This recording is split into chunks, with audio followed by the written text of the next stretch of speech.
राजनीति में बातें तो बहुत होती हैं, वादे भी बहुत होते हैं, लेकिन हर 5 साल में एक आम नागरिक एक उम्मीद के साथ, एक भरोसे के साथ एक बटन दबाता है। वो महज एक वोट नहीं है, बल्कि एक जिम्मेदारी है जो सौंपी जाती है। आज हम इसी पर बात करेंगे कि उस भरोसे को लौटाया कैसे जाए। सतही संदेशों से आगे बढ़कर हम एक ऐसे ब्लूप्रिंट को समझेंगे जो शासन को, गवर्नेंस को सीधे लोगों की जरूरतों से जोड़ता है। और यही वो सवाल है जो आज सबसे जरूरी है। अविश्वास के इस दौर में जहां हर बात पर शक होता है, वहां एक नेता का संदेश लोगों के लिए असली मूल्य यानी रियल वैल्यू कैसे तैयार कर सकता है। ये सिर्फ चुनाव जीतने के लिए बहस का खेल नहीं है, ये भविष्य बनाने की इंजीनियरिंग है, लोगों की जिंदगी को बेहतर बनाने की एक बहुत गंभीर प्रक्रिया। तो इस सवाल का जवाब मिलेगा कहाँ से? देखिए, इसके लिए सबसे पहले हमें उस शोर से ऊपर उठना होगा जो हमारे चारों तरफ है। ये शोर ध्यान भटकाता है, असली मुद्दों को धुंधला कर देता है। हमें कम्युनिकेशन के पुराने थके हुए तरीकों को समझना होगा ताकि हम एक नया, ज्यादा जिम्मेदार रास्ता बना सकें। जरा स्क्रीन पर देखिए, यहाँ 2 अलग अलग दुनिया दिख रही हैं। एक तरफ है लेगेसी मैसेजिंग। ये हमेशा किसी घटना के बाद एक रिएक्शन की तरह आती है। इसका पूरा जोर किसी एक व्यक्ति पर होता है, सिस्टम पर नहीं, और नतीजा अक्सर बंटवारा।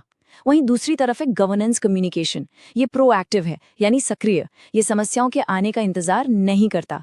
इसका फोकस सिस्टम पर है, व्यवस्था पर, और इसका लक्ष्य है लोगों को एक साझा मकसद के लिए जोड़ना। हमारे संवैधानिक मूल्य भी तो यही सिखाते हैं, एक जिम्मेदार संवाद जहां हर व्यक्ति की गरिमा का सम्मान हो और बातचीत का आधार तथ्य हो। ये दूसरा रास्ता उसी सिद्धांत पर चलता है।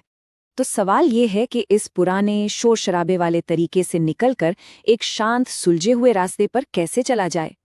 जवाब एक शब्द में है: ब्लूप्रिंट। ये सिर्फ एक प्लान नहीं है, ये एक अनुशासन है। शासन के लिए एक ब्लूप्रिंट बनाने का विचार, यही इस बदलाव की नींव है। तो आखिर ये ब्लूप्रिंट है क्या? ये कोई हवाई बात नहीं है। ये एक बेहद सख्त, एक डिसिप्लिन्ड ढांचा है। इसका मकसद है गहरा, भरोसेमंद विश्लेषण तैयार करना जो जमीनी हकीकत पर आधारित हो।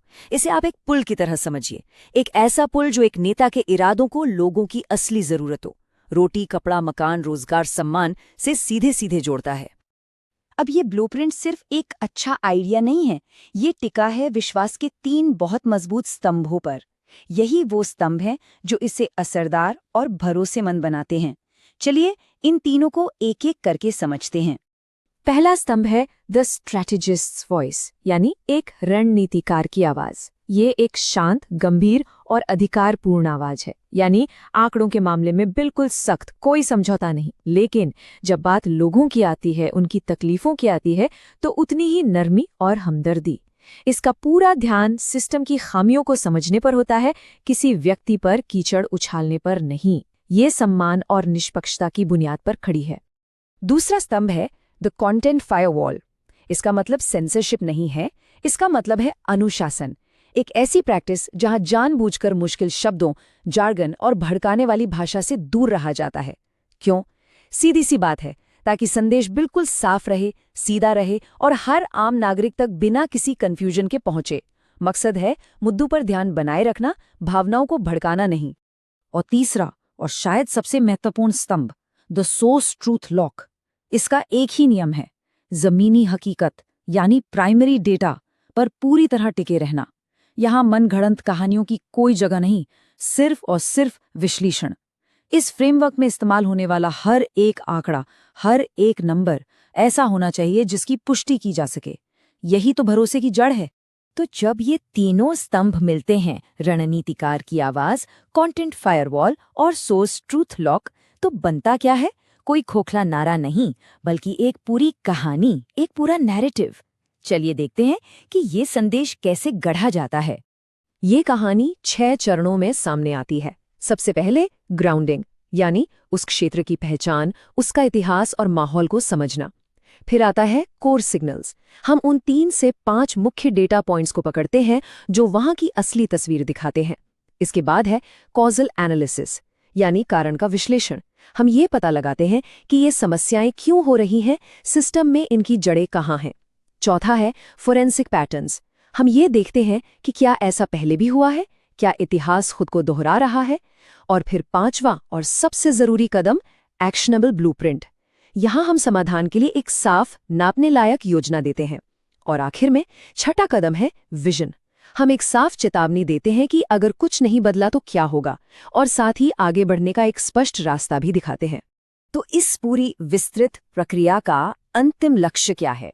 मकसद सिर्फ बेहतर बातचीत या चुनाव जीतना नहीं है, नहीं। लक्ष्य इससे कई ज्यादा बड़ा है। ये है गवर्नेंस के लिए इंजीनियरिंग, एक ऐसी व्यवस्था बनाना जो सच में ईमानदारी से लोगों के लिए काम करे। और इस पूरी सोच का जो सार है वो इस एक लाइन में है, चुनाव शासन के लिए डेटा इंजीनियरिंग। ये राजनीति को देखने का नजरिया ही पलट देता है। ये चुनाव को सत्ता की लड़ाई की तरह नहीं देखता, बल्कि ये इसे एक बेहतर शासन प्रणाली बनाने के लिए सबसे बड़ा डेटा इकट्ठा करने का सबसे महत्वपूर्ण अवसर मानता है। और जब हम डेटा की बात करते हैं तो भारत का डीडीपी फ्रेमवर्क हमें याद दिलाता है कि किसी भी व्यक्ति का डेटा लेते समय उसकी सहमति और निजता का सम्मान सबसे ऊपर है।